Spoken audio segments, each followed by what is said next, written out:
Hace poco te advertimos que el mayor peligro para la Argentina en caso de que Sergio Massa llegase a la presidencia consistía en la implementación de una moneda digital del Banco Central, CBDC, Central Bank Digital Currency. El candidato peronista anunció su proyecto durante el primer debate presidencial y al día siguiente prometió enviar al Congreso el proyecto de ley para aprobarlo este mismo año. Sobra decir que las CBDC son una avanzada feroz contra la libertad individual y la puerta de entrada a una auténtica dictadura monetaria absoluta, donde se elimina todo intermediario entre tu dinero y el Banco Central. Con este proyecto, absolutamente todo lo que tengas, tu sueldo, tus ahorros, tus ganancias, todo estará indexado a una base de datos del gobierno, no ya de tu banco, directamente del gobierno, que con un solo clic puede decidir quitarte todo lo que tienes, o incluso administrarlo por ti. ¿Quieres gastar en esto? Puedes, pero si quieres gastar en esto otro, no. Así como lo escuchas. En la Argentina tuvimos la experiencia del corralito. ¿Quién la llevó adelante? Domingo Felipe Cavallo, el hombre al que el actual presidente Milei llama el mejor ministro de Economía de la historia. Un vil ladrón. Bueno, imagínate si se pudieran realizar corralitos individuales, selectivos, sucesivamente todos los días durante años. Los políticos tendrían la tentación de manejar la masa monetaria, la cantidad de dinero circulante, definiendo, por ejemplo, que un día se va a confiscar a los que vendan pirotecnia y otro día a los que no hayan entregado el brazo a algún requisito burocrático y, por qué no, a los que no hayan pagado sus impuestos en tiempo y forma. Una aspiradora, un vil saqueo ilimitado. Por supuesto, todo esto se regiría en base a normas que se van cambiando, normas que se van agregando, como funciona el sistema de crédito social chino, donde Pekín o los distintos gerifaldes comunistas repartidos por toda esa extensa nación cercenan la libertad de cada ciudadano, de cada persona, en base a un score de puntos. Cuanto más cumplas con sus desquiciadas obligaciones, más posibilidades tienes de moverte, de comprar una casa, de establecer un negocio, de salir del país, y en la medida en que peor les caes, peor opinas del gobierno, menos cumple sus normas, te vas para abajo. Y el punto más bajo es el exterminio, seguido del campo de prisioneros, la cárcel y todo tipo de restricciones progresivas sobre lo que puedes o no puedes hacer. Así que antes de avanzar, antes de ahondar en las inquietudes que hoy nos aquejan, inquietudes poderosas que deberían quitarle el sueño a todos los argentinos y a quienes están fuera de Argentina también, porque Argentina se ha caracterizado por ser un laboratorio de políticas de ingeniería social y de vanguardia que luego se aplican en otros lugares, escuchemos un breve resumen de Nicolás Martínez Laje sobre lo que significan las CBDC. Adelante. Las CBDC. Dinero digital emitido por los bancos centrales, cuyo respaldo será ni más ni menos que nuestra obediencia al régimen que quieren instalar, siempre justificado en el uso de carbono y en la supuesta emergencia climática. Según el rastreador de monedas digitales de Banco Central de Atlantic Council, 112 países, que representan más del 95% del PBI mundial, están explorando la CBDC. 11 países ya han lanzado una moneda digital, incluidos Nigeria y numerosas naciones del Caribe. 14 países están probando programas pilotos: Corea del Sur, Tailandia, Arabia Saudí, Suecia, China. Próximamente se estarán sumando la India, Turquía y Brasil, entre otros. Entre las características que mencionan decenas de white papers, documentos e informes oficiales que tendrán la CBDC, se destacan las siguientes. Tendrán fecha de caducidad, es decir, que tendrán vencimiento, simplemente un día las perderás. Tendrán tipos de interés negativos sobre el ahorro, es decir, que no podrás acumular CBDCs. Tendrán programabilidad sobre dónde, cuándo, quién, por qué y cómo se gasta el dinero.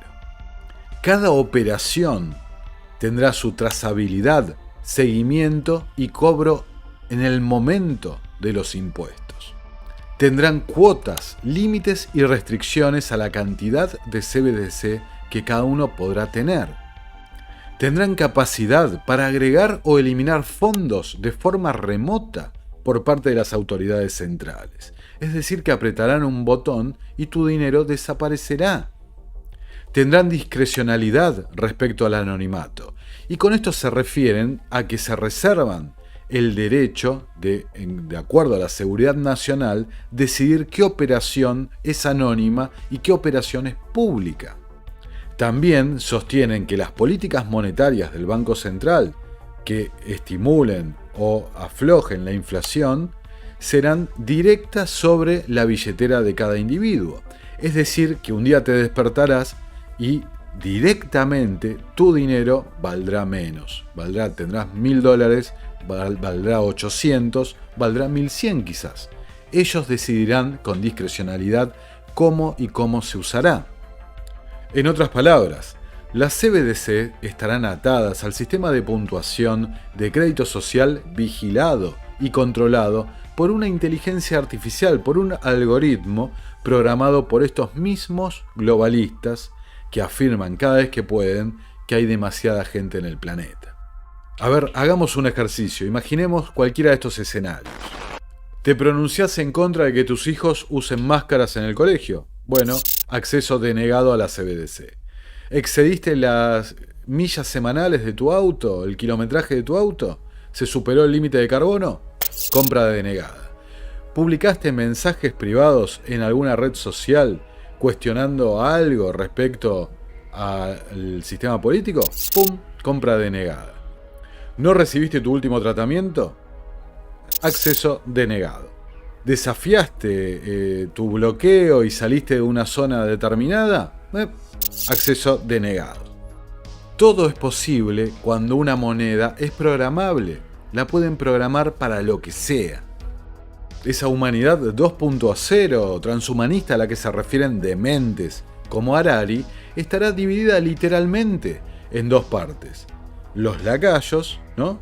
Aquellos humanos modificados genéticamente, humanos GMO caminando, ¿no? Endeudados y esclavos a perpetuidad, y por el otro lado los que manejen el algoritmo, los que decidan la programación del algoritmo y sus secuaces, sus lacayos, tipos como justamente Harari. El futuro literalmente será un campo de concentración digital, como lo definió Catherine Austin Fitts, la ex secretaria adjunta del Departamento de Vivienda y Desarrollo Urbano de los Estados Unidos.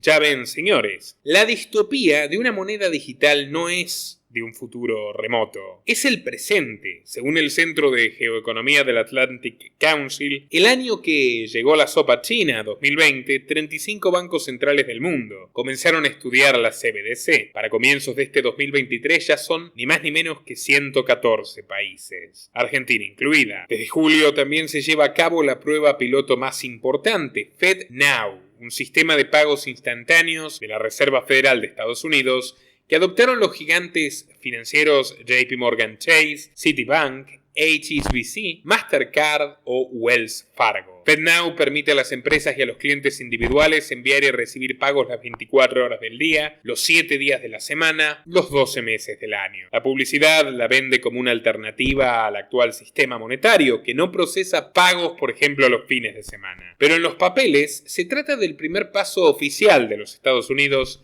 hacia el uso de la CBDC, que implican, por supuesto, la erradicación definitiva del dinero en efectivo, del cash, de esa libertad que pese a todo todavía podemos tocar, sentir en nuestras manos, llevar en nuestros bolsillos. El gobierno de Suecia fue bastante más lejos y de hecho lanzó una tarjeta de crédito que bloquea a los usuarios si se exceden de un límite establecido de emisiones de carbono, es decir, contaminante. Ya sabemos que los progresistas son muy laxos, muy antojadizos a la hora de decidir qué es lo que para ellos contamina o no. Comer carne sí, tomar vuelos para irte de vacaciones también, manejar para visitar a tu tía, a tu prima, a tus hermanos, a tus sobrinos también. Pero extraer salvajemente litio de las minas del norte, por ejemplo, Eso está bien. Explotar niños en África para producir coltán, que sirve para la batería de los autos eléctricos, no, eso no tiene ningún problema con el medio ambiente y al parecer tampoco con los derechos humanos. Bueno, ya podemos observar cómo las CBDC son un vehículo para cualquier proyecto totalitario. Las CBDC en manos de la teocracia iraní, por ejemplo, permitirán que cualquiera que no haya rezado suficientes veces al día, de acuerdo a lo que dicte el ayatolá de turno, no pueda comprar pan. O en el caso de Maduro, quien ponga en duda la legitimidad de la farsa de las elecciones de la dictadura venezolana no podrá atenderse en un hospital y en definitiva quedarás a merced del déspota de turno. Cada vez que vayas al supermercado, que llenes el tanque de combustible, que te dispongas a hacer una reserva de hotel, el Estado tendrá la posibilidad de bloquear tu billetera, por supuesto una billetera virtual, con absolutamente cualquier pretexto. Esto entusiasma a muchas organizaciones. Una de ellas es la famosa Fundación Clinton del expresidente Bill Clinton, con quien ayer Javier Milei se reunió a almorzar, por intermedio de sponsors como Eduardo Urnequian, el dueño de Milei, José Luis Manzano, el socio e iniciador político número 1 de Sergio Massa, o Gerardo Bertain, que directamente lo acompañó al viaje. ¿Qué tienen en común estos tres personajes? Que junto al ultra kirchnerista Matías Garfunkel son los únicos 4 big donors argentinos a la campaña presidencial de Hillary Clinton en 2016. Y los Clinton mandan hasta el día de hoy en el Partido Demócrata más de lo que manda Biden. Almorzar con Bill Clinton cuesta más de $500.000, como bien lo sabe Sergio Massa, que es a su vez el principal financista y hacedor logístico de la campaña de Milei. Al final no le salió tan bien, pero sin duda el mayor aliado de los Clinton en la nación. O por el contrario, si no se le paga a Clinton, hay que otorgarle algún tipo de favor muy generoso a través del Estado. Una prebenda corporativa, ya sea a Bill, ya sea a Hillary o a su entorno de allegados y patrocinadores. Información de buena fuente consigna que al menos se mencionó la cuestión de la digitalización y de la bancarización radicalizada de la economía como coadyuvante del proyecto de dolarización de Milei y a su vez la posibilidad de que esto derive en una CBDC. Los Clinton sostienen enfáticamente que se trata de la moneda del futuro. Y a Bill hay que escucharlo porque es uno de los pocos hombres que en política ha pasado al otro lado del mostrador. ¿A qué me refiero? Que él fue durante 8 años la cara visible del poder de la hegemonía de los Estados Unidos, que fue la mayor hegemonía de Estados Unidos a su vez en la historia moderna, la década posterior a la caída del muro de Berlín. Pero hoy, Bill forma parte de las caras invisibles del poder real, de la gente que manda en serio en el tablero geopolítico. ¿Por qué? Bueno, porque Bill jugó muy bien con las fichas que le prestaron. De hecho, si me convencen en los comentarios y compartiendo este informe en todas sus redes y grupos, avanzaremos nuestro titánico documental de Bill Clinton que ya está casi terminado. Pero si el público no nos da una muestra de afecto difundiendo nuestros videos, es muy difícil que nos motive a grabarlo. Pero bueno, volviendo al tema que nos ocupa hoy, las CBDC son un sueño húmedo que excita la imaginación de ingenieros sociales de todo tipo. Cuando Massa formuló el proyecto de la CBDC argentina, se apoyó fundamentalmente en 2 hombres claves. El primero es Lisandro Clery, a quien designó en el directorio del Banco Central, y cuya silla expira, vence, caduca, recién en septiembre de 2025. El otro es Leonardo Madcour, que hoy ocupa la jefatura de gabinete del Ministerio de Economía y que lleva una larga trayectoria dentro del Partido Justicialista. Madcour fue uno de los negociadores de la deuda argentina en los años de Néstor Kirchner, junto a su suegro, Guillermo Nielsen, un gran amigo de Milei, que como reveló Massa en el debate, de hecho, lo arrimó al Frente Renovador entre 2013 y 2015. Massa, de hecho, veía a Madcour como futuro presidente del Banco Central y por lo tanto el responsable primario de llevar adelante la CBDC. Ya ciertos argentinos de bien creyeron que con la derrota del peronismo quedábamos a salvo de esta nefasta y perversa conquista totalitaria pergeniada para variar en el foro de Davos. Bueno, lamento decirles que se equivocaron. Y se equivocaron mucho.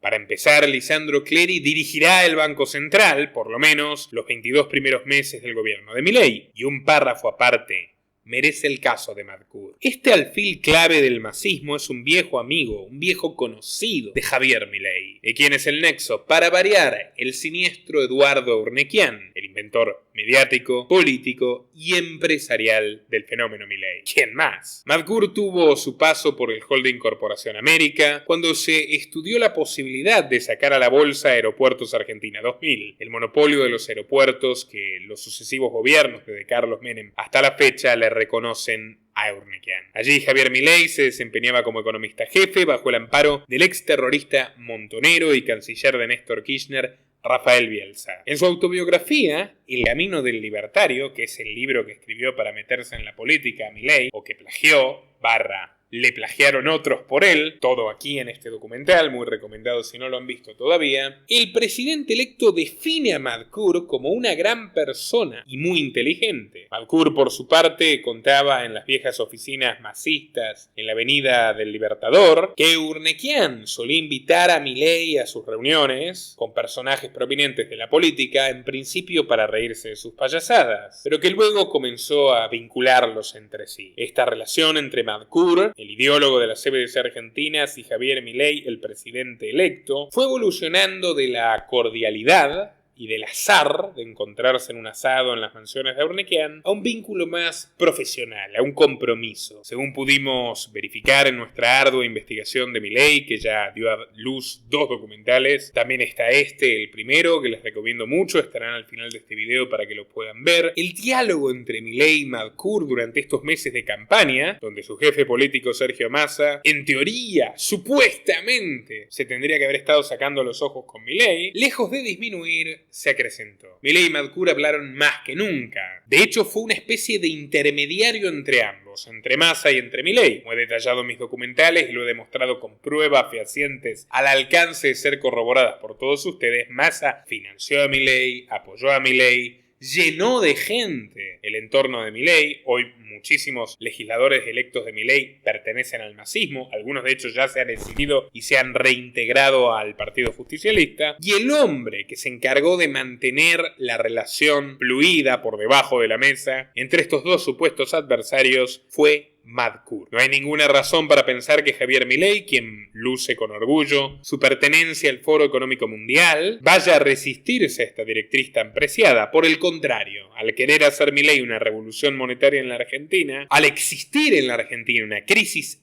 ultrainflacionaria de larguísima duración, aunque empeorada por Massa, están todos los condimentos dados para una medida de shock de estas características. No un shock liberal, sino un shock liberticida. Pero este es tan solo el plato de entrada. Existen otros fuertes indicios de que Milei podría llevar adelante la moneda digital nacional. Luego de imponerse inesperadamente en las elecciones primarias del mes de agosto, el derechista encomendó a su asesor económico Darío Epstein, por cierto, un hombre de BlackRock, que sondee las posibilidades de conseguir dinero prestado para solventar la dolarización. Y Epstein no es un economista más de la City porteña, como ya les he dicho, es el hombre de BlackRock en la Argentina. BlackRock es el fondo de inversión más grande del planeta, es accionista con silla en el directorio de las principales empresas argentinas como YPF, Mercado Libre, pero también de Google, de Coca-Cola, de Pfizer, de Bayer, de Monsanto, de Microsoft, de absolutamente todas las grandes firmas del planeta.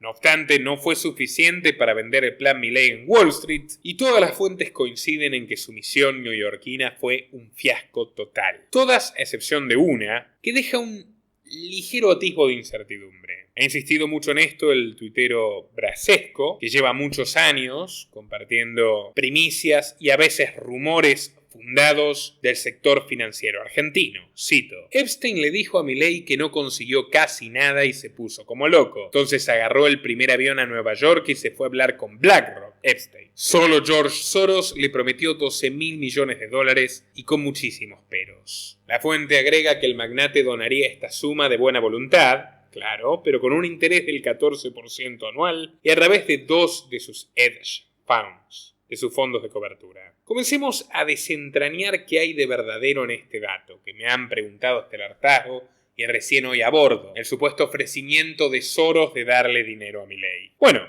efectivamente Epstein realizó una gira por Estados Unidos a finales de agosto y tocó todas las puertas posibles y a su alcance en Wall Street. Lo acompañaba Juan Napoli, un banquero muy ligado a Sergio Massa, y ambos se reunieron a su vez con Gerard Mato, en la mansión de Gerardo Jerry o Gerard Mato, ubicada en Connecticut, cerca de la Universidad de Harvard. De allí en adelante todo son conjeturas. No pudimos comprobar ni el compromiso de George Soros a donar $12.000 millones, ni los supuestos reparos o condicionamientos que habría puesto el magnate. Pero como veremos a continuación, es más que evidente la influencia que el misántropo húngaro tendrá sobre el futuro gobierno de Javier Milei, una influencia que se encarna en gente que lo rodea. Y difícilmente los peros o los condicionamientos, ya sea de Soros o de cualquier magnate del elite financiera internacional, algo tendrán que ver con las monedas digitales. Durante muchos días se daba por hecho, Carlos Pañi de hecho dijo con un 90% de posibilidades, que el ministro de Economía de Milei sea Federico Sturzenegger, quien fue presidente del Banco Central en la gestión de Mauricio Macri y el mayor adalid argentino de la eliminación del efectivo, de la digitalización bancaria, que es el paso previo a la moneda digital absoluta. Por cierto, Sturzenegger era un experto en usurpar el dinero de los ciudadanos, porque ingresó a las grandes ligas en marzo de 2001 de la mano de Domingo Felipe Cavallo, cuando lo nombraron ministro de Economía de Fernando de la Rúa, 8 meses antes de quedarse con todos los ahorros de todos los argentinos. Juntos perpetraron ese criminal corralito que nadie olvida, que no hay que olvidar que también se llevó vidas, porque hubo gente que se quitó la propia, partos, ACVs, enfermedades agravadas, cirugías que no pudieron pagarse, un crimen de lesa humanidad con todas las letras. Sturzenegger también fue procesado por la causa del megacanje, una operación de extensión de plazo de la deuda pública que acabó por hundir la ya tambaleante economía argentina. Lejos de sufrir consecuencias, en 2005 fue elegido Young Global Leader, joven líder global del Foro de Davos, un título que comparte con Tony Blair, Vladimir Putin, Angela Merkel, Víctor Orbán, José María Aznar, Emmanuel Macron o Ida Auken, la ultraizquierdista danesa que formuló la ya tristemente célebre premisa de no tendrás nada y serás feliz, de lo cual en Argentina no estamos muy lejos, salvo por la parte de feliz. Pero bueno, más allá de semejante preparación y de tantos reconocimientos, Sturzenegger debió esperar una década antes de volver a la gestión pública, al menos a nivel nacional. Tras un paso en el Banco de la Ciudad de Buenos Aires, donde incrementó drásticamente los requisitos para que la gente pueda acceder a oro, todos estos socialistas son enemigos del oro, logró ser designado presidente del Banco Central por Macri tras su victoria en la elección presidencial de 2015. La gestión de Sturzenegger fue un absoluto fracaso. Entre otras cosas, infló hasta el auge paroxístico la bicicleta financiera de las LEBACs, ahora convertidas en LELIQs, que es un sistema absolutamente fraudulento de depósitos en pesos que ha creado una bola de nieve inflacionaria y que amenaza con volar por los aires cualquier iniciativa productiva que aún sobreviva en la Argentina. Toda una ironía. Milei, quien dijo que si no se desarman las LELIQs en la Argentina entraremos de lleno a una hiperinflación, considera a su artífice, Sturzenegger, como el mejor presidente del Banco Central de la historia. El funcionario macrista sepultó su cargo político en diciembre de 2017 cuando el jefe de gabinete Marcos Peña lo acompañó en una conferencia de prensa lamentable en la cual admitieron haber mentido en las cifras de inflación, relajando el objetivo de 2018 del 10% anual al 15%. Terminó en 50%. Aquella conferencia fue el comienzo del fin para Mauricio Macri. Pero bueno, más allá de su mal desempeño general, de su adhesión a la tecnocracia, de Klaus Schwab, el jefe de Milei, el jefe de Sturzenegger, el líder de Davos que tiene una estatua de Lenin en su oficina, que probablemente simpatice con la idea de que la inflación es un arma de destrucción masiva del capital de sus competidores, tenemos que volver a subrayar los esfuerzos de Sturzenegger para vencer el dinero en efectivo y acabar con la privacidad y la libertad económica que quedan en el país. Porque señores, sea o no sea ministro de Economía, Sturzenegger ya es el jefe del grupo de asesores económicos de Javier Milei. A estas horas se especula que la mano derecha de Sturzenegger, Demian Reidel, podría ser el encargado de llevar adelante el Banco Central que Milei juró destruir. Un doctor de economía de Harvard, también miembro de Davos, que trabajó durante años como trader de Goldman Sachs y JP Morgan. De hecho, Reidel trabajó estrechamente con Sturzenegger durante la era Macri, y cuando Sturzenegger tuvo que renunciar, Reidel regresó a los Estados Unidos, más concretamente a la Escuela de Gobierno John Fitzgerald Kennedy, de su alma mater, y allí trabajó en un proyecto de investigación con Larry Summers, que que fue secretario del Tesoro de Bill Clinton, el equivalente a ministro de Economía de Estados Unidos, y que se hizo mundialmente famoso por haber dicho en los años 90, ni más ni menos que en una disertación del Banco Mundial, que existe, cito literal, una lógica implacable en arrojar residuos altamente tóxicos de países del primer mundo a países del tercer mundo, porque la gente en el tercer mundo vive menos y por lo tanto, ¿qué daño se le va a hacer con un poco de basura venenosa? Esas fueron las palabras literales de Summers, el jefe de Reidel, quien hoy trabaja con Milei. Bueno, Milei tiene una postura parecida. Recuerden lo de los ríos. Externalidades, una empresa que contamina el río. ¿A dónde está el daño? ¿Dónde está el daño? Lo que no está bien definido ahí es el derecho de propiedad. Esa empresa puede contaminar el río todo lo que quiere. ¿Saben por qué? Porque hay algo que no, digamos, como hacen equilibrio parcial, no ven el problema de equilibrio general, es que sobra el agua. Esa es una sociedad donde le sobra el agua y el precio del agua, ¿cuánto es? 0. Consecuentemente, ¿quién va a reclamar el derecho de propiedad de ese río? Nadie, porque no puede ganar plata. ¿Qué creen que va a pasar si el agua empieza a escasear? Eso deja de valer 0 y entonces ahora yo tengo un negocio. Ahí se va a ocupar de apropiarse de ese río y ahí va a haber derecho de propiedad y van a ver cómo, digamos, se termina la contaminación.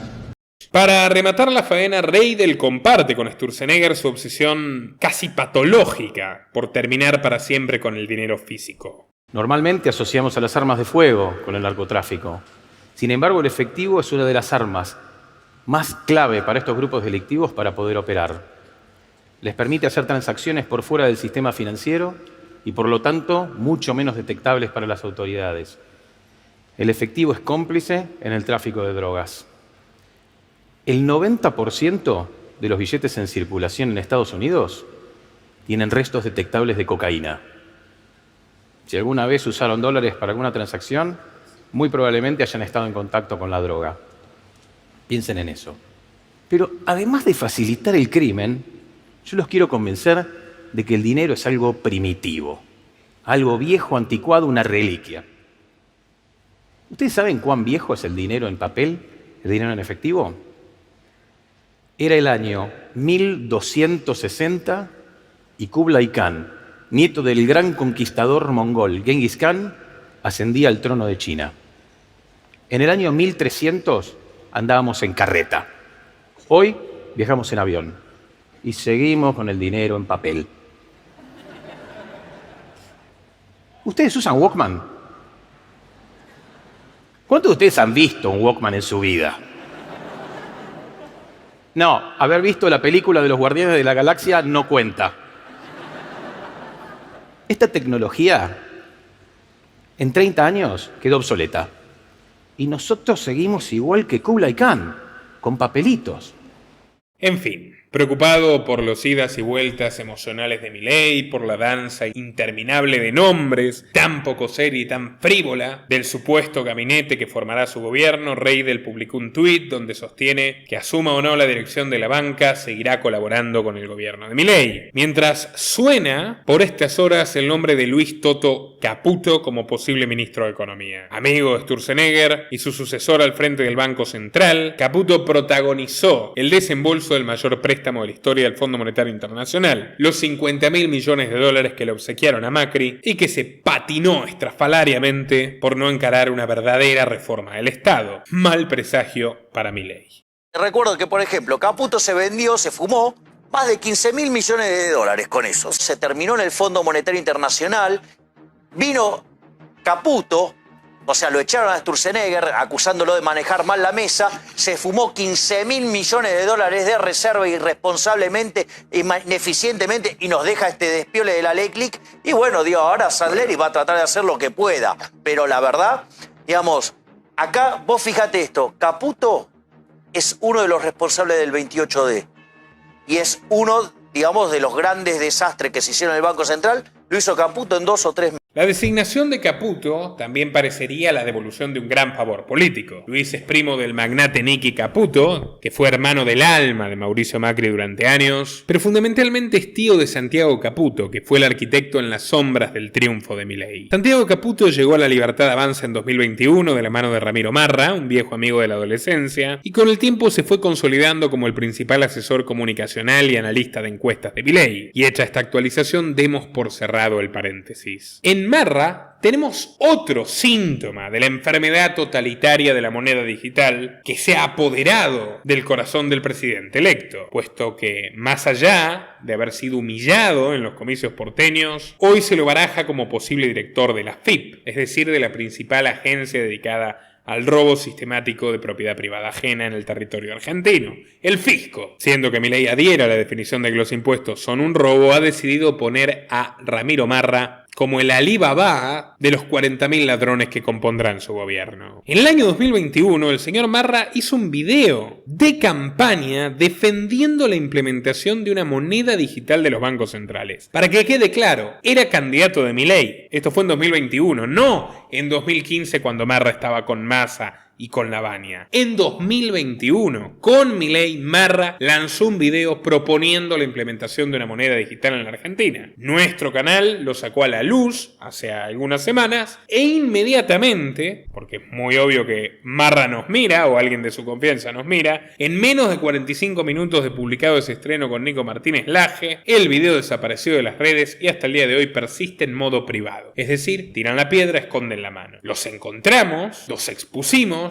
y huyen como cobardes que son. Invitado Marra a dar su versión de los hechos a nuestra casa si así lo desea. No creo que acepte. Ahora, quien no tuvo reparos en descorchar champán con la victoria de Milei fue Marcos Galperín, dueño de Mercado Libre, que a través de Mercado Pago es la mayor billetera digital del país. Otra vez, paso previo para la CBDC. A Galperín le gusta definirse como un ejemplo de la iniciativa privada. Ciertamente, Mercado Libre es un negocio muy loable, una empresa muy eficiente, pero no deja de estar orbitada por Susan Siegel, gran amiga de Sergio Massa del Council of Americas, mujer de Rockefeller, que le ha conseguido no solo la financiación de JP Morgan, Goldman Sachs o el Banco Santander, el imperio de Ana Botín del Club Bilderberg, de personajes que nada tienen que ver con la libertad de mercado, sino que se ha ido forjando a partir de prebendas, privilegios y favores políticos, especialmente durante la administración de Macri, y muy particularmente por los favores que le hizo Federico Sturzenegger para poder llevar adelante la idea de Mercado Pago. Galperín maneja miles de millones de pesos circulantes en la Argentina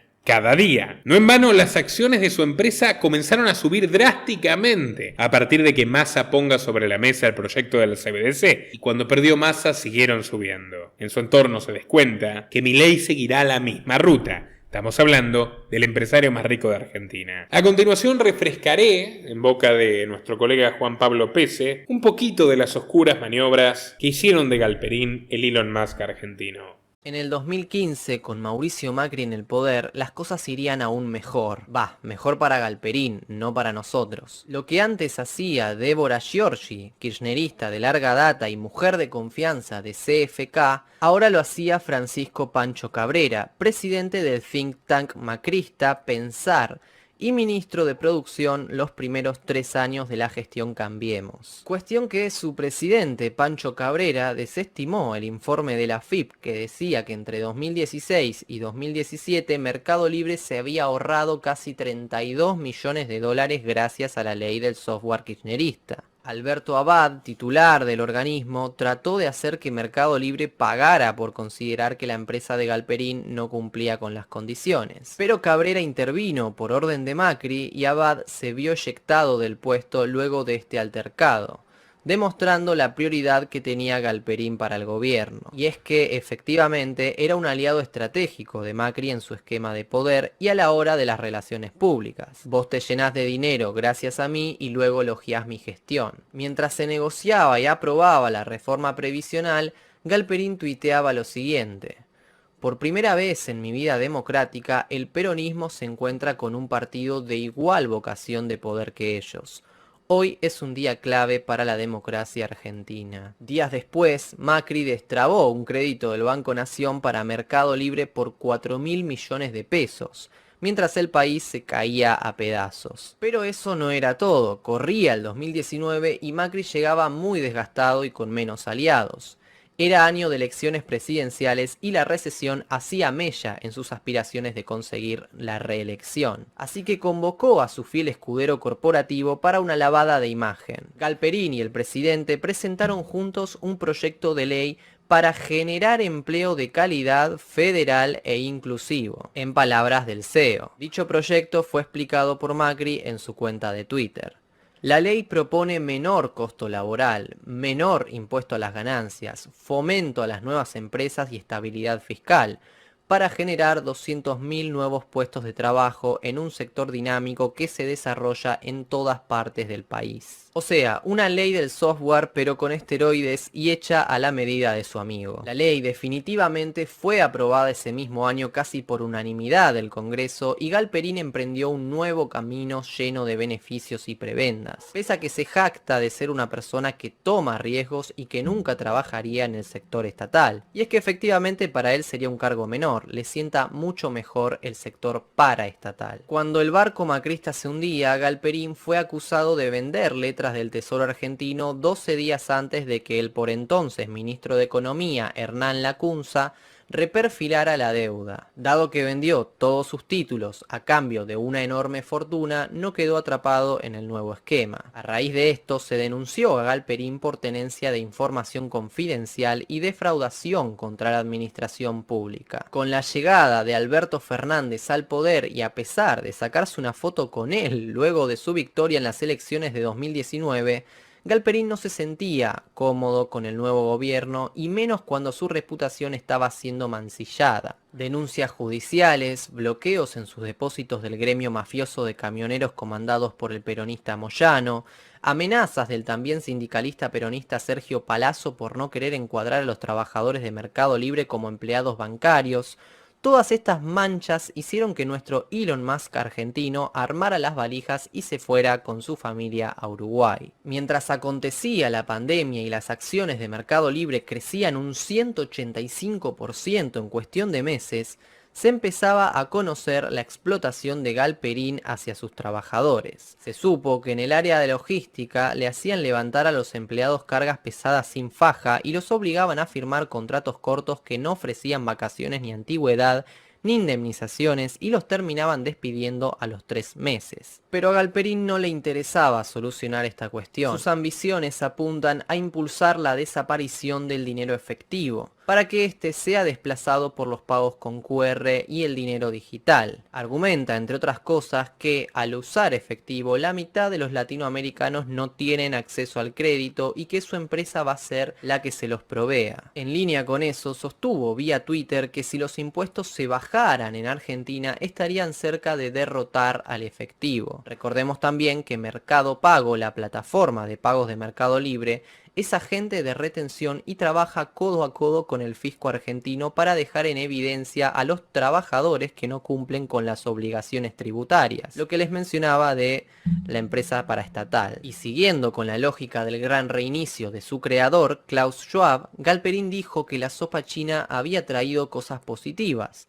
Pero su entusiasmo también es compartido por su principal competidor, si es que podemos llamarle competidor, Pierpaolo Barbieri, que es el dueño de la billetera digital Ualá, alias el Banco de los Pobres. Resulta que en esta campaña Barbieri apoyó en forma pública los planes de dolarización de Milei y como siempre no se perdió la oportunidad de remarcar lo positivo que sería la digitalización de la economía argentina. Barbieri es el niño mimado de George Soros en la Argentina, un joven con suerte que estuvo en el lugar y en el momento indicado y con el beneplácito del del filántropo húngaro, sacó adelante Ualá, una billetera digital originalmente 100% Soros founded, de muy dudosa eficacia y cuyo objetivo principal es bancarizar absolutamente a la Argentina, empezando por los más pobres, con los que no cumplían los requisitos para ingresar al sistema bancario formal. ¿A qué voy con esto? A que el apoyo de Barbieri a Milei no fue un dato a la ligera. Pierpaolo ya tiene amplia experiencia en presionar sobre los gobiernos entrantes para impulsar los intereses de su principal socio capitalista, Giorgi. El caso más emblemático ocurrió en el año 2019, cuando asumió Alberto Fernández. Aquel año Barbieri hizo pinza común junto a Ana Botín, del Banco Santander, socia de George Soros, para colocar a Guzmán en el Ministerio de Economía. Guzmán trabajaba en dos importantes plataformas, como ya les he dicho, la ONG Espacios Abiertos, de Soros, y el Instituto Nuevo Pensamiento Económico de Nueva York, de Soros. También es columnista de la agencia Project Syndicate, de Soros, donde también escribe Soros. Sepan disculpar la redundancia, pero espero que fijen los conceptos. Además, Guzmán era discípulo de Joseph Stiglitz, el economista favorito del Papa, y un estatista recalcitrante, que promueve, por ejemplo, bajar los salarios de los países desarrollados para hacer una especie de keynesianismo inverso en los países subdesarrollados. Como hemos explicado en otras ocasiones, Guzmán fue puesto a dedo por un lobby internacional y fueron dos personas las que cambiaron la decisión de Alberto Fernández en torno al ministro de Economía a designar. Ese fue el primer vaciamiento de este gobierno que termina incluso antes de que asuman con el bastón de mando. En noviembre de 2019, Botín se reunió el mismo día con el presidente saliente, Macri, hoy socio de Milei, y con Alberto, recién electo. Más allá de que a partir de ese encuentro comenzó a sonar el nombre de Guzmán, además, reapareció en escena Gustavo Vélez, que llevaba muchísimos años fuera del país, muy cercano a Botín, ministro de Justicia Néstor Kirchner, que había renunciado por problemas con las cloacas de los servicios de inteligencia y que había recalado en un puesto en Washington en el Banco Internacional de Desarrollo. Fue a fines de noviembre que entró en escena Pierpaolo Barbieri para terminar de cerrar el asunto Guzmán. Y sucede que Soros juega siempre en Argentina y fuerte. Para él era absolutamente clave que Ualá tenga las garantías de crecimiento antes de un encierro masivo que efectivamente preveía y donde las billeteras digitales atravesarían su momento más dorado, más feliz. La gente estaba prohibida, impedida por el gobierno a punta de pistola de ir a comprar a la esquina cualquier cosa y por lo tanto el uso del efectivo disminuyó más que nunca. Solo queda saber cómo y bajo qué nombres George Soros ejercerá su influencia en el gobierno de Milei. La histórica alianza de Soros y Clinton para quedarse con el Partido Demócrata es absolutamente indiscutible. Recomiendo al respecto el libro The Shadow Party, por donde la reunión de Milei con Clinton es más que sugestiva. Pero a continuación vamos a ahondar un poco en Barbieri, cuyo perfil es más que compatible con las inconsistencias del discurso del propio Milei, alguien que se disfraza como emprendedor, pero que en realidad no es más que un peón de una élite global cleptocrática y totalitaria enemiga del capitalismo, y muy especialmente enemiga del cash ajeno. Pierpaolo Barbieri nació el 17 de mayo de 1987 en Buenos Aires, en el seno de un matrimonio italiano. Su padre, licenciado en Bellas Artes, llegó desde Calabria, como Macri, a los 25 años de edad para trabajar en la empresa de materiales de construcción de su tío. Allí conocería a su esposa, venida a Buenos Aires desde muy pequeña, y que llegaría a ser gerente de administración del Canal 9 en la época del zar televisivo Alejandro Romay. Tuvieron un solo hijo, Pierpaolo, que fue criado a la manera italiana, almorzando pasta los domingos y abrazando el idioma del Dante, al que luego le sumaría el inglés, el francés y el alemán. Desde muy pequeño, Pierpaolo mostró un interés profundo por la política y la economía. Era fanático de la historia, de los emperadores y puntualmente de uno, Calígula, el rey loco de Roma, y sin embargo le gustaba poco, según ha afirmado en entrevistas, la figura de Solón, el gran reformador de Atenas, un hombre obsesionado con los contrapesos y las limitaciones del poder, tanto de la aristocracia como de la oligarquía, y consecuentemente del Estado. A Solón, el joven Barbieri lo consideraba un charlatán aburrido. Convencidos de que poseía una inteligencia superior a la del resto, sus padres lo enviaron a uno de los colegios más exclusivos de Buenos Aires, la Escuela Argentina Modelo, en el suntuoso barrio de La Recoleta. Pero el momento donde Pierpaolo descubriría su verdadera vocación fue durante la terrible crisis económica de 2001, que dejó a más del 50% del país en la miseria y decenas de muertos en las calles. La crisis pegó muy fuerte en casa, así que me metí a fondo para entender por qué nos habíamos ido tan a la mierda. Es básicamente el mismo relato por el cual Milei recuerda que quiso empezar a estudiar economía en la crisis hiperinflacionaria de Alfonsín en la década de los 80. Conversando con sus profesores de secundaria, el adolescente Pierpaolo arribó rápidamente a una conclusión. El problema de Argentina había sido la convertibilidad, que le dio a la clase media un lujo que no estaba dispuesta a soltar. Teníamos una buena política económica para 5 años y la tratamos de hacer durante 15, y las clases medias se resistían a abandonarla. Por entonces, su escuela fue invitada a participar en un certamen internacional llamado el Mundial del Debate. Esta competencia reunía a las instituciones educativas más prestigiosas de Occidente, donde los equipos debían simular contrapuntos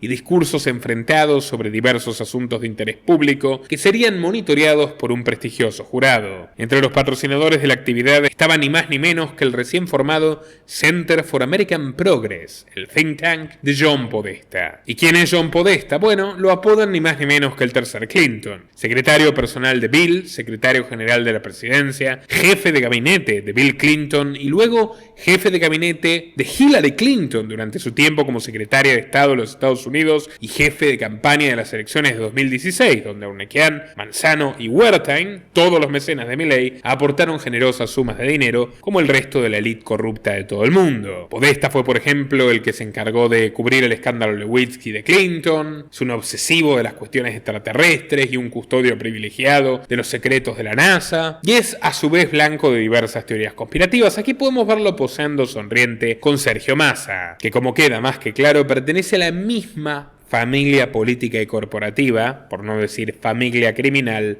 que Javier. También recibió donaciones el programa de debates de Pierpaolo Barbieri por parte del Instituto Fulbright, que otorga cada año becas a estudiantes extranjeros que quieren formarse en los Estados Unidos. Es financiado casi exclusivamente por el Departamento de Estado y se trata de una copia perfecta de las becas Rhodes, que hacen lo mismo pero en Oxford, y cuyo objetivo inicial era formar líderes extranjeros que cooperen desde sus países con los intereses del Imperio Británico. El programa Fulbright busca lo mismo, pero para el imperio de nuestro tiempo, los Estados Unidos. Al respecto les recomiendo el documental que hicimos con Nicolás Martínez Laje sobre la sociedad secreta más poderosa y desconocida del planeta, la Red, The Rhodes. El caso es que Pierpaolo Barbieri se hizo miembro del equipo argentino y participó en 3 mundiales de debate. Su desempeño fue sobresaliente y el país llegó por primera vez a la semifinal. Al concluir la escuela secundaria, aquella experiencia le valió una puerta de entrada a Harvard. El muchacho se desvivía por estudiar ahí, por agradar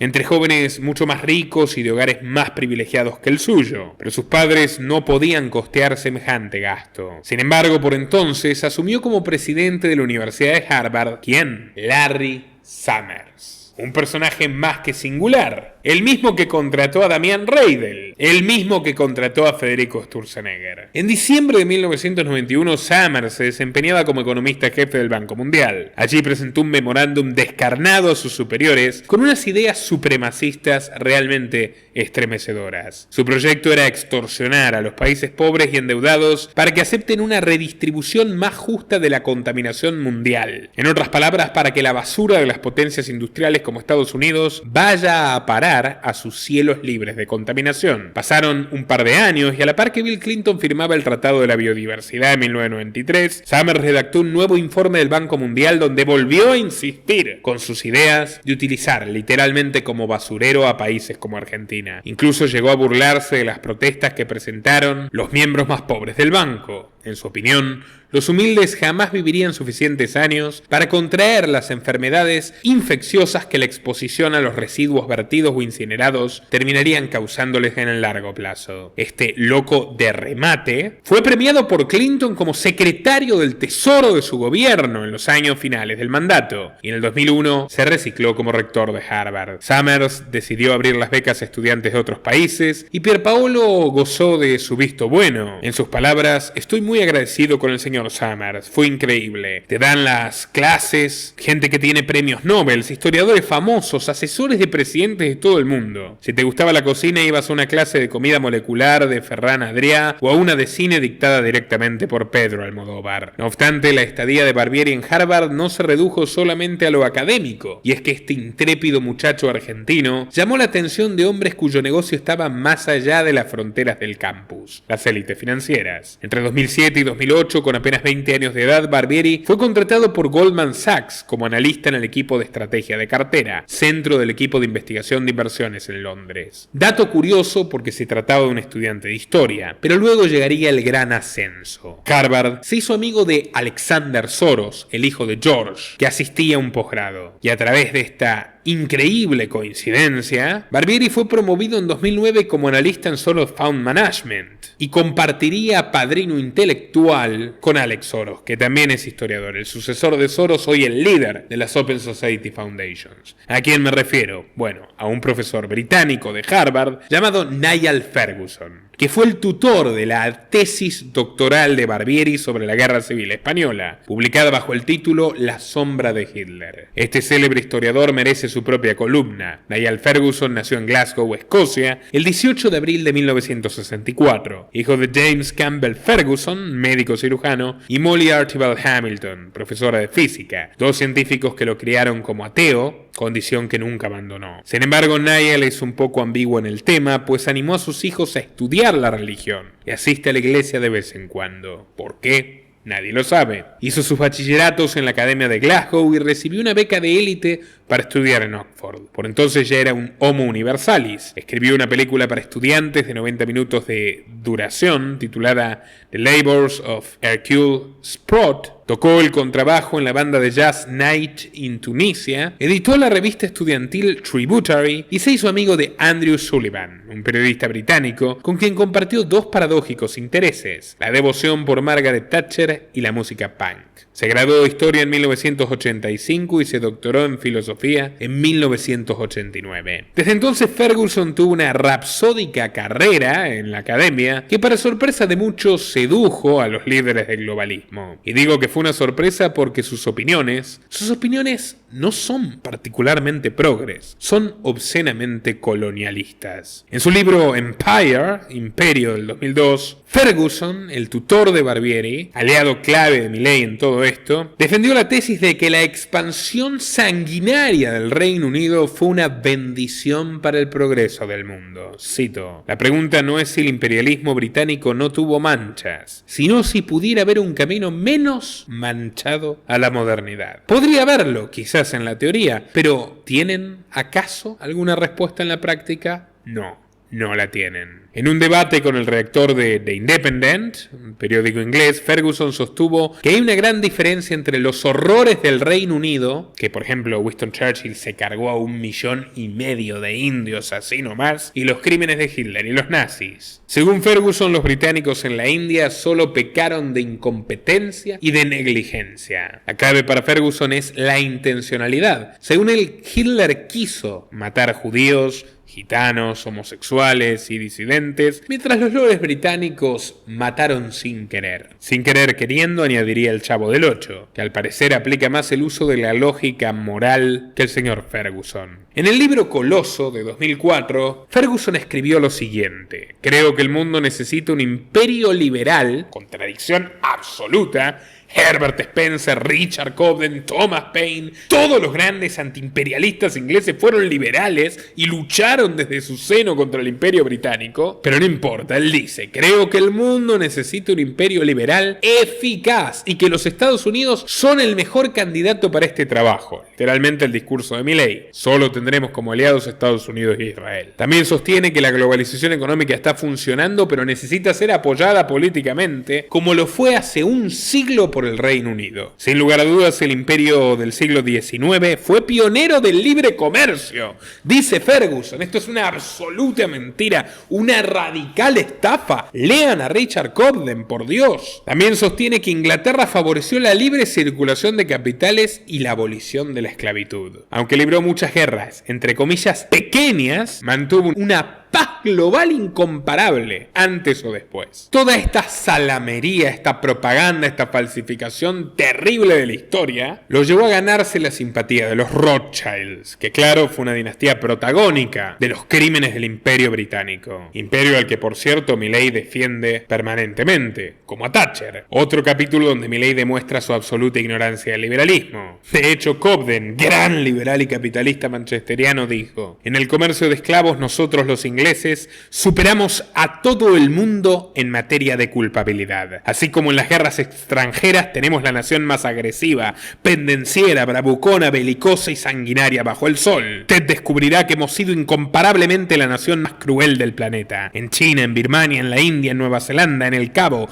en Siria, en España, en Portugal, en Grecia, no hay prácticamente ningún país, ninguna latitud por remota que sea, en la que no hayamos estado haciendo la guerra o dictando nuestras condiciones arbitrarias a punta de bayoneta. Los ingleses hemos generado el mayor derramamiento de sangre de todos. Es una mancha en nuestro honor y solo podremos subsanarla, brindando y respetándole la libertad a los otros. Pero bueno, Ferguson se ganó sin escalas un contrato con los Rothschild, ni más ni menos que el de narrar la historia de esta larga dinastía a lo largo de 2 siglos y 6 continentes. Con su permiso, Niall se instaló en su mansión, en la de Lord Evelyn de Rothschild, y comenzó a tratar con gran sutileza sus maniobras diplomáticas en el siglo XIX, las guerras napoleónicas, los preparativos de los golpes de Estado, en los que participaron el endeudamiento sistemático de los gobiernos de todo el planeta y la oportunidad de enriquecerse, especulando fundamentalmente con la deuda pública. Ferguson también habla de los matrimonios mixtos, de las ostentosas muestras de riqueza, de su apego conveniente al judaísmo y de su rol en la creación de Israel, el Estado sionista al que Milley le rinde adoración. Como contamos en este documental concretamente sobre este tema, la filiación sionista de Milley, que ha vuelto a visitar la tumba del siniestro rabino de la Chabad Lubavitch, que no es uno de los tantos líderes judíos muy respetuosos y muy inteligentes que abundan en el mundo, sino fundamentalmente un oportunista político, amante del dinero y del poder. Como Milley, otro que le reveló los papeles privados de su acervo, de su propio escritorio a Niall Ferguson, fue ni más ni menos que Henry Kissinger. A lo largo de una década, Ferguson elaboró una meticulosa biografía sobre este complejo personaje, quizás el hombre más poderoso de la segunda mitad del siglo XX, y se encargó de describir la mayor parte del sentimiento anti-Kissinger, no solo como equivocado, sino también como malicioso. Estamos hablando del peor criminal de guerra de las últimas décadas, y si no, los invito a descubrirlo en nuestro documental sobre Kissinger.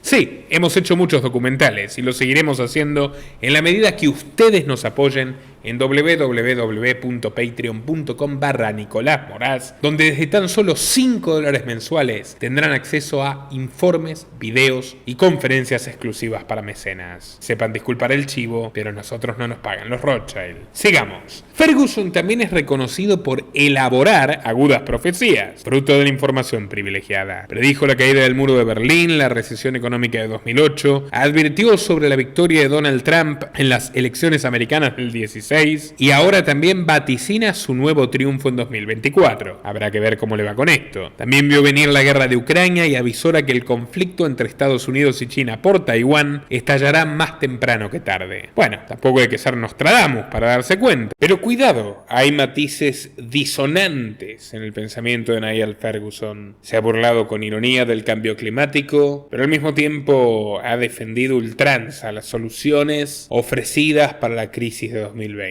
Mientras los banqueros centrales europeos predicen que las CBDC llegarán en menos de 5 años a todo el planeta, Ferguson señaló que los gobiernos deben adoptar criptomonedas, acelerando una revolución monetaria global. Pero a los hombres de Davos no les interesa y lo han recompensado con el cargo de Agenda Contributor en el foro de Davos. Ya saben, el mismo club de Milley, Sturzenegger y todos los demás. También es becario senior del Instituto Hoover en Stanford, que es otra contradicción en sí misma. ¿Por qué? Porque se trata de uno de los think tank más derechistas y conservadores del Partido Republicano, que por azares del destino quedó a solo un par de cuadras de Silicon Valley. El instituto se remonta a 1919 cuando Herbert Hoover, que por entonces era un multimillonario de 45 años y veterano de los esfuerzos de la Primera Guerra Mundial, donó $50,000, unos 600,000 de hoy, a su querida alma mater, la Universidad de Stanford, así como todos sus documentos sobre el conflicto bélico. Hoover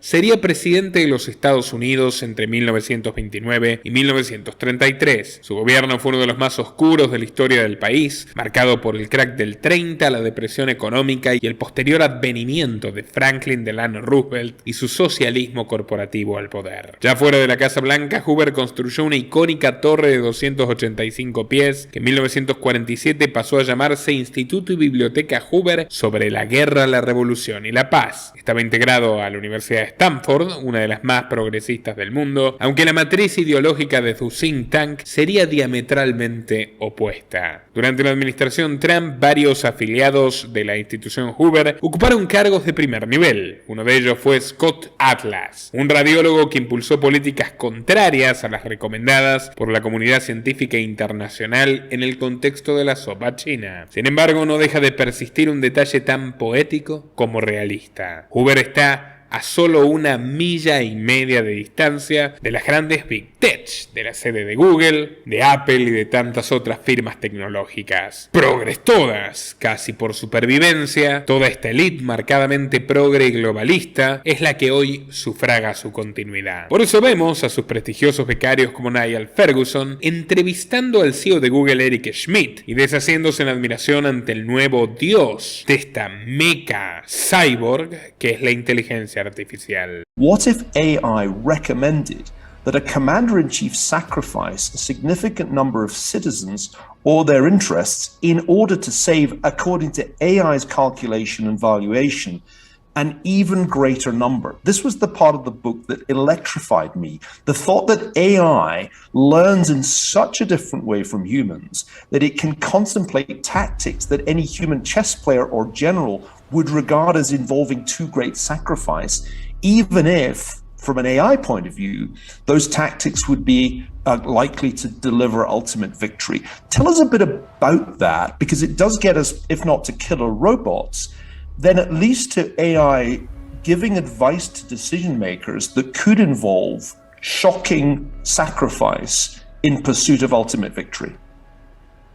So we've seen this scenario you're describing in movies a few times, where the hero is sacrificed because of the good of society. And so you can imagine looking at the way DeepMind played both Go as well as chess, that strategies that are seen as immoral might ultimately deliver victory. Y Ferguson no deja su pasión transhumanista en meras conversaciones académicas, también invierte dinero. En el año 2000 fue director fundador de VoxMind, una tecnología educativa con sede en Oxford. En 2007 trabajó en GLG Partners, una empresa de gestión de fondos de cobertura con sede en la City de Londres, y fue asesor de Morgan Stanley, un famoso banco de inversión. En 2011 finalmente creó su propia empresa de asesoría en macroeconomía, Greenmantle LLC. Y es aquí donde el protagonista de esta historia, Pierpaolo Barbieri, obtuvo el giro que cambiaría su destino. Desde el principio el escocés lo protegió y lo promovió. Cuando fundó Greenmantle, el argentino fue congraciado con el puesto de director ejecutivo. Así le hizo ganar dinero a inversores estadounidenses en Argentina y atrajo el interés del futuro ministro de Economía Martín Guzmán. Bien conectado con el mundo de las finanzas, este hijo de italianos comenzó a cranear su propio emprendimiento. Luego de vivir por años en los Estados Unidos, volvió a su país natal para ganar dinero con un fin social. Este era, en sus palabras, ampliar la inclusión financiera de los pobres argentinos. En opinión de Pierpaolo, que en la Argentina existiese en aquella época, ya no, el nivel más bajo de bancarización de Sudamérica era un error burdo. Solo un 12% de la población tenía línea crediticia. Se trata de menos de 1/3 que en Chile y otros países vecinos. Cuando le contó su proyecto a Ferguson, Ferguson le respondió: deja todo, dedícate a esto, este es el futuro. Habla con George. Ya saben que George, el que puso $10 millones en el fondeo inicial y luego multiplicaría la cifra varias veces. También el propio Ferguson se sumó como inversor y participa de la junta directiva, un hombre de Rothschild, un amigo de Kissinger, en una firma argentina que apoya a Milei. Es que Voilà es un producto diseñado desde cero por ex empleados de las mayores firmas de Silicon Valley como Gemalto, Globant, Google, y que persigue el mismo fin que dichas compañías, una forma totalizante de digitalización de la vida humana. Esto es algo que admite el propio Barbieri. Somos una fintech, usamos el Big Data para saber los gastos y en base a eso analizar posibles préstamos, cantidad de plata, etc. El nombre Voilà surge del juego entre las palabras wallet, billetera en inglés, y voilà, ahí está, o ya está listo, en francés. Pierpaolo la define como un mundo financiero resumido en una tarjeta y una aplicación de celular. El plástico es propiedad de Mastercard y el monto se carga a través través de la red Pago Fácil o por CBU bancario. Luego de pasar por una serie de verificaciones como enviar una fotografía del DNI, sacarse una selfie de identidad que va derecho al álbum de fotos de la FIP y hoy más recientemente patrones biométricos, la cuenta Ualá permite retirar dinero por los cajeros de Banelco y Link. No queremos ser un banco, repetía Barbieri una y otra vez en 2017, aunque más temprano que tarde traicionaría la premisa. Ualá montó sus oficinas en Palermo. En el despacho del jefe está colgado un cuadro que contrasta con el estilo posmoderno y cool del edificio. En él se ve la avenida Diagonal Norte cubierta de humo y escombros de veredas rotas. Un manifestante arroja una piedra y en el fondo asoma la silueta fantasmagórica del obelisco. La foto es del 20 de diciembre de 2001, una de las peores crisis económicas argentinas, que para Barbieri no es más que una gran oportunidad. Él asegura que tiene el retrato de la catástrofe como una inspiración diaria para no repetir y hacer algo distinto con quienes se robaron el dinero de los argentinos. Cavallo Sturzenegger y su admirador Milei. Ese algo distinto es lo mismo que llevó a la Argentina a aquella crisis terrible: cumplir con los intereses de lobbies norteamericanos, coaligados con cleptócratas locales. Por algo Ualá es la primera inversión de Soros en el país, desde que ayudó a Elstein a abrir Adecoagro en 2002, obviando por supuesto sus inversiones en YPF en tiempos de Cristina Kirchner, su gran amiga, y algunas otras incursiones menores. Ualá también fue la primera inversión argentina de Goldman Sachs desde 1999 y la primera en fintech de la China Tencent, los dueños de WeChat, que es la red social totalitaria de China, perteneciente al Partido Comunista. Esa complicidad con los dragones globalistas se explicita en cada uno de sus objetivos. Barbieri dijo que la principal competencia de la compañía sigue siendo el cash, el dinero en efectivo, y que su mayor objeto es la bancarización absoluta, que solo puede llevar adelante una firma como la suya. Su esperanza es que Argentina cuenta desde el encierro masivo con una penetración de telefonía celular que abarca el 92% de la población, la más alta de toda la región. Y las analogías del autor continúan, cito: somos un neobanco y queremos reinventar los servicios financieros como Netflix cuando reinventó la manera de ver televisión y cine, o WhatsApp cuando reinventó la comunicación. En el siglo XIX las clases medias necesitaban un lugar que responda a sus necesidades financieras. Hoy lo que queremos es reinventar esa experiencia para que el celular sea el único intermediario sin ocupar un metro cuadrado físico. En sus primeros años de vida, Ualá iba rumbo a la ruina, pero como digna hija de sus patronos, el Estado argentino vendría a su auxilio para hacerla grande. Cuando llegó el problema del 2020, los argentinos se vieron obligados, como ya dije, a recurrir a opciones online, y solo aquel año se alcanzó el récord de las 3,5 millones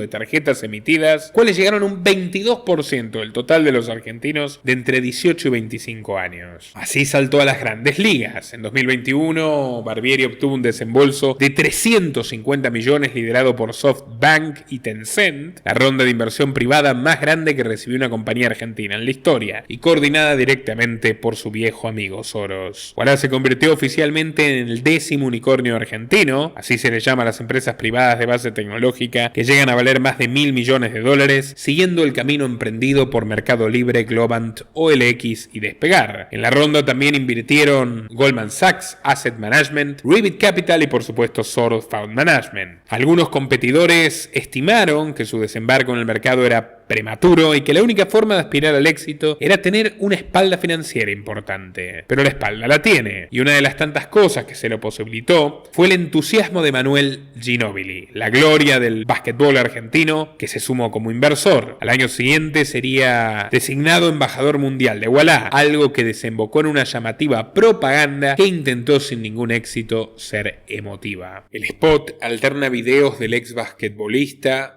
reales de su carrera deportiva y de su intimidad con actores que simulan trabajar mientras sonríen y efectúan operaciones de pago con celulares. En simultáneo, una música épica y melódica sirve de ambiente a un discurso que tiene doble sentido. Mientras narra las hazañas del deportista, baja línea de los intereses políticos de la corporación. Empoderado, como se dice en estos tiempos, Barbieri fue por más. Lanzó la aplicación en México, luego en Colombia y se quedó con Willow Bank, el primer banco digital aprobado en la Argentina. ¿Quién se lo lo vendió contento Eduardo Ornequian, el dueño de Milei. Su banca digital nació en 2018 y tuvo como primer presidente Guillermo Francos, un hombre central para la campaña electoral de Javier Milei y quien hoy ha sido designado ministro del Interior. Francos viene de ser el representante de Argentina en el Banco Interamericano de Desarrollo, donde habían puesto a Belis, y cuenta con negocios en Argentina, en Armenia, en Brasil, en Uruguay, en Ecuador, Italia y Perú. Justo los mismos países donde Barbieri busca expandir Ualá a través de Willow Bank. Al volverse un producto de masa, comenzó a hacerse público lo que en verdad Ualá es: una aplicación de cuarta categoría. Pésima. Porque, señores y señores, si tienen Ualá pueden empezar a temer por su dinero. En marzo del 2022, al menos 68 usuarios reportaron que sus cuentas fueron misteriosamente vaciadas. A pesar de que las primeras versiones hablaban de que había sido un caso de phishing, es decir, un robo de contraseñas a partir de un engaño al usuario con plantillas o mails apócrifos que piden cambiar una clave, lo cierto es que el diario Clarín confirmó que se trató de un data breach, es decir, un delito que ocurre cuando nuestras contraseñas se filtran en sitios que se dedican a comprar y venderlas para realizar actos ilícitos. Terceros que entran a cuentas ajenas y realizan, por ejemplo, transferencias. Cuando saltó el escándalo, Barbieri se hizo el desentendido. Pero con el transcurso de los días, el tema ya hacía ruido en las redes sociales y el CEO comenzó a responder personalmente desde su Twitter, una interacción con sus clientes que le gusta utilizar para darse publicidad. Pero lo cierto es que esos 68 casos no son ni de cerca el número total de damnificados de Ualá. Amigos de esta casa nos contaron que también les desapareció dinero de un día para el otro. Y atención con esto, 2 personas nos demostraron que sus cuentas fueron bloqueadas el día que descargaron la aplicación de Bitcoin. Esto tiene mucho sentido, pues la relación de Barbieri con el mundo cripto está plagada de provocaciones e histeriqueos arrojados a las redes sociales. Junio de 2017 había cuestionado su practicidad como medio de transferencia de valor. Cito: con la volatilidad de Bitcoin, sabes cuánto mandás, pero podés recibir 10% más o menos, depende de la hora. Ese problema está actualmente resuelto por servicios como el que brinda la plataforma Strike. Mediante el uso de la red Lightning de Bitcoin, se puede enviar de manera instantánea y con comisiones insignificantes. También en diciembre de 2019, Barbieri mantuvo un tenso debate al respecto con el desarrollador argentino Santiago Siri, el fundador de Democracy Early, una ONG de Davos, donde Siri de todas formas le cantó las 40. El gran riesgo acá es que nada defienda a los usuarios de Ualá o de cualquier fintech basada en la web de que un día el Estado exija ver sus bases de datos. Por esa razón es que la nueva generación de programadores elige construir sobre blockchain. En 2021, Pierpaolo Barbieri declaró que seguía creyendo que el Bitcoin no es moneda ni lo será, y agregó: dejen de decir que los criptoactivos son imposibles de regular. Se pueden regular. El oro, un buen precedente si le va bien al Bitcoin, se reguló. A lo que Siri le retuiteó: sos un vigilante, Pierre. En fin, ¿saben qué es lo gracioso? Que a finales de 2022 Ualá incorporó Bitcoin a su billetera digital, algo que para muchos significó un cambio rotundo en la actitud de Barbieri. Pero cuidado que aquí viene la trampa. A nosotros esta iniciativa no nos sorprendió en absoluto, ya que el cerebro maestro de Ualá, Niall Ferguson, apoya las criptomonedas como una nueva moneda estatal. Sabíamos que detrás de estas medidas estaba la intención de regular a las cripto de la mano de Ualá, una aplicación buchona ante la FIP y cuya mayor virtud política ha sido esa: entregar a la gente al fisco, es decir, a la mafia de ladrones legalizados. Ahora amarra, al parecer. Y efectivamente nos dieron la razón. A principios de este año hubo un corralito cripto en Argentina. Mientras la Cámara Argentina de Comercio salía con los tapones de punta en defensa de la libertad, Ualá se posicionaba del lado de la dictadura monetaria total, anunciando que dejaría de operar con criptomonedas para obedecer la regulación del Banco Central, instando a sus usuarios a especificar sus tenencias, prometiéndoles que si vendían sus activos rápidamente serían incluso recompensados con un 5% del monto liquidado. 5% en pesos. Un insulto. Y esto no es nada nuevo. El año pasado Ualá llegó a un acuerdo con el Ministerio de Desarrollo Productivo, por entonces comandado por Matías Culfas, para repartir créditos estatales a pequeñas y medianas empresas. Este acuerdo, firmado por el propio Culfas y Barbieri, generó un gran revuelo y establecía que a través del FONDEP, Fondo Nacional de Desarrollo Productivo, se le otorgara un préstamo de hasta $1 billón de pesos a Ualá. En paralelo, la FIP avanzaba y sigue avanzando en su regularización de todo dinero que circula por las empresas administradoras de billeteras virtuales, quienes deben a su vez informar los movimientos de sus clientes. El artículo 66 del presupuesto 2023 aprobado por el Senado autoriza a la FIP a ejecutar fondos de la FinTech como Mercado Pago y Ualá. Ya es una auténtica fusión con el Estado. No en vano, Barbieri admira a Alexander Hamilton. Uno de mis mayores héroes en la historia es Alexander Hamilton, el primer secretario del Tesoro de los Estados Unidos, que creía en la protección para poder hacer competitiva a la economía americana. Miren los amigos del liberal Milley. Habría que contarle cómo murió Hamilton, pero esa es otra historia. Tremendo autoritario. Creo que a esta altura ya hemos desmontado el mito de este unicornio argentino llamado Ualá, similar al de Mercado Libre de Marcos Galperín, con quien, por cierto, Barbieri no puede ni mirarse a los ojos. De hecho, el año pasado acusó a ejecutivos de Mercado Libre de infiltrarse en un chat laboral de Ualá para espiarlos secretamente, y lo hizo con su arma favorita, Twitter. Le mandamos un gran abrazo al líder de Mercado Pago que se sumó secretamente a nuestro grupo de WhatsApp de revendedores de Wallabies. Un capo, pero lo encontramos.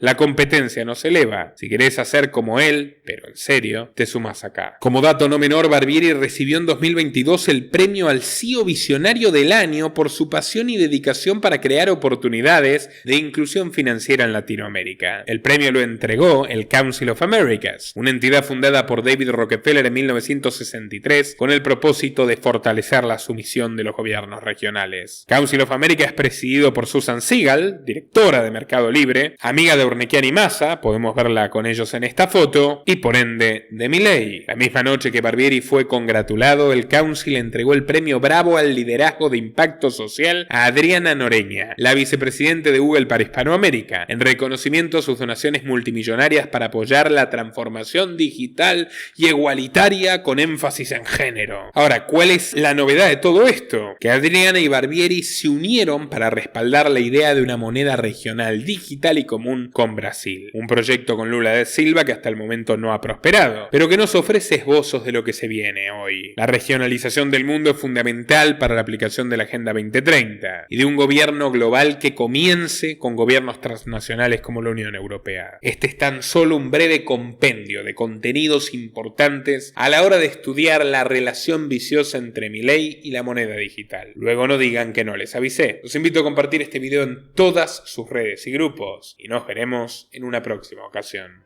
Nuestro trabajo depende de tu apoyo. Para que siga siendo posible, realiza tu donativo desde tan solo $2 por mes a través de Patreon, en los links que están en la descripción o en el comentario destacado. También podés hacerlo a través de la opción Unirte de YouTube, y si estás en Argentina, con el medio de tu preferencia a través de Mercado Pago.